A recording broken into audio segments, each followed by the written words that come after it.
Hello, everyone, and welcome back to the new session of Biology Standard 11th, Chapter 5 Cell Structure and Organization. In the last video lecture, we studied about eukaryotic cells. In that, we started with components of eukaryotic cells. We have completed the first component, that was cell wall.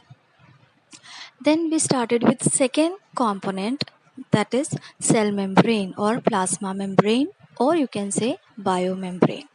We have completed the entire cell membrane except one model. So today we'll complete that model.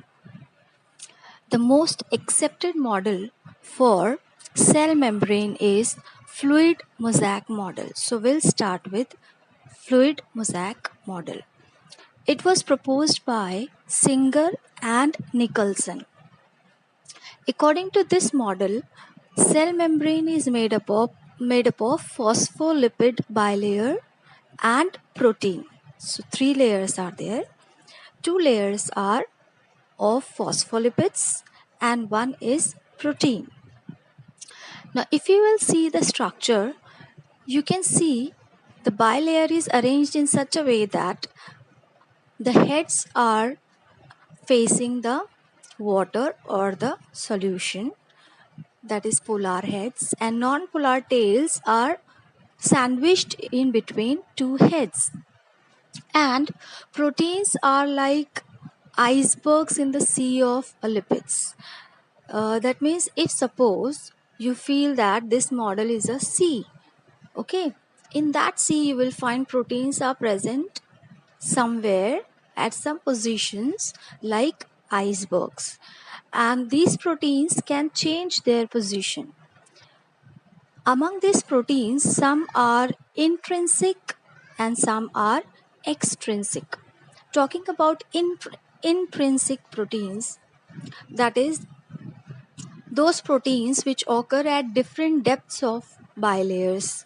They span the entire thickness of the membrane. So you can call intrinsic proteins as transmembrane proteins. And these proteins, they form channels for passage of water. Whereas if we'll see extrinsic proteins, these extrinsic proteins are also called as peripheral proteins because they are found on two surfaces of the membrane. Here, I already told you in the last lecture that lipids show calcified nature. So this calcified nature of lipids enables lateral movement of proteins. And this ability to move within the membrane is measured as fluidity. And this membrane is selectively permeable. If I say the word selectively permeable, that means it allows some of the material to pass through it, whereas it does not allow some to pass through. That's why it is selectively permeable. Then, according to this nature, it has only one function, and the function is that it helps in transport of molecules. Now if we see the transport of molecules, we'll find that this transport of molecules can be done in two different ways. One is passive transport and other one is active transport. In passive transport, you will see that during this transport, many molecules move across the membrane without spending energy. That means energy is not required in passive transport. And this passive transport can be done in two different ways. One is simple diffusion and second one is osmosis. If we say simple diffusion, that means here what happens, the solutes move along the concentration gradient. That means the solutes move from higher concentration to lower concentration. And best example is neutral solutes, the solutes which has pH equal to 7. And second one is osmosis. in osmosis you will find movement of solvent takes place through semi-permeable membrane from lower concentration to higher concentration, and the best example is water.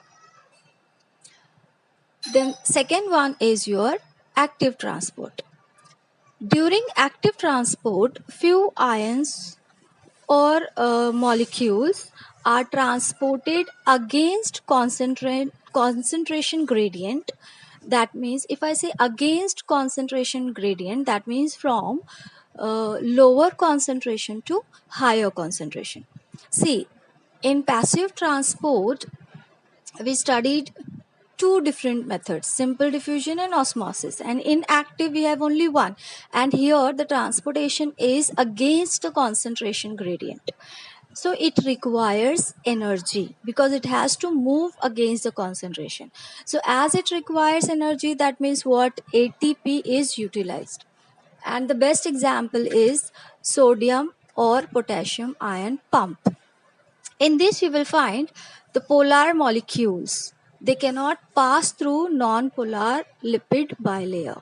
So in order to pass through that, it requires carrier proteins.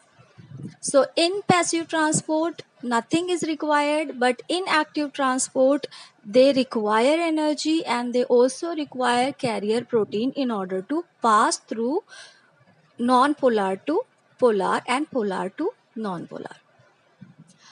Now talking about difference between active transport and passive transport.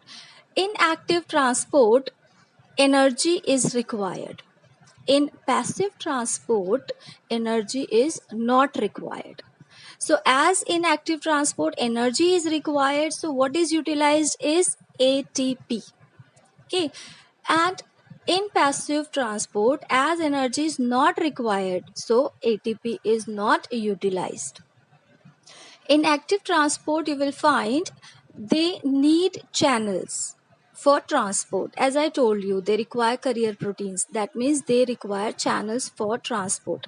Whereas in passive transport, you will find they contain selectively, or you can say semi-permeable membrane for transport of molecules. Then in active transport, solutes move against the concentration gradient. Okay, whereas in passive the solutes move along the concentration gradient. In active transport, movement of solute is from lower concentration to higher concentration, whereas in passive transport the movement of solute is from higher concentration to lower concentration. And best example for active transport is sodium or potassium pump, and for passive transport is neutral solutes. Now talking about the next component, third component is cytoplasm. Now here in a cell you will find the cell contains a ground substance. That ground substance is called as matrix, or you can also call it as cytoplasmic matrix or cytosol. Now here in this cytosol you will find it contains a gel-like material. That gel-like material is not static. If I say the word not static, that means it is not stable.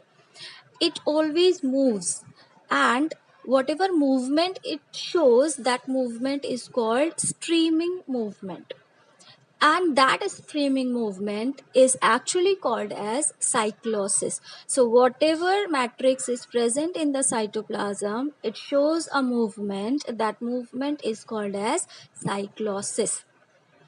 Now here in cytoplasm you will find it contains water as a major component.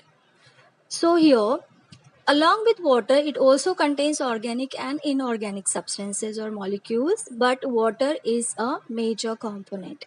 Now, along with water, what it contains is organic and inorganic molecules. They are like sugar, amino acids, vitamins, enzymes, nucleotides, minerals, and waste products. Then it also contains various cell organelles, like, for example, endoplasmic reticulum, Golgi complex, mitochondria, plastids, nucleus, microbodies, and cytoskeletal elements like microtubules.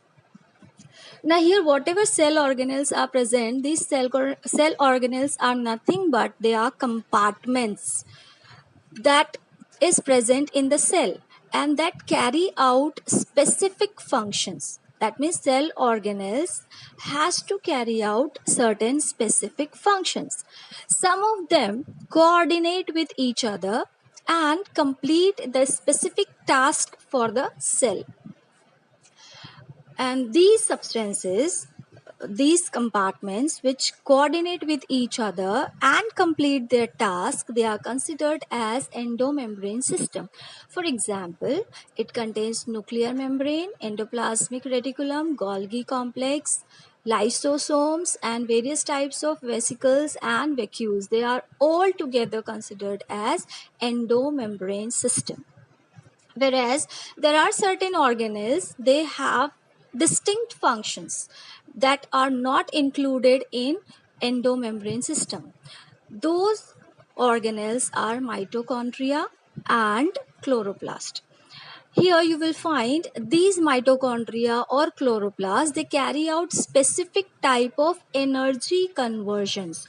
They do not carry out specific function, but they carry out the function of energy conversions.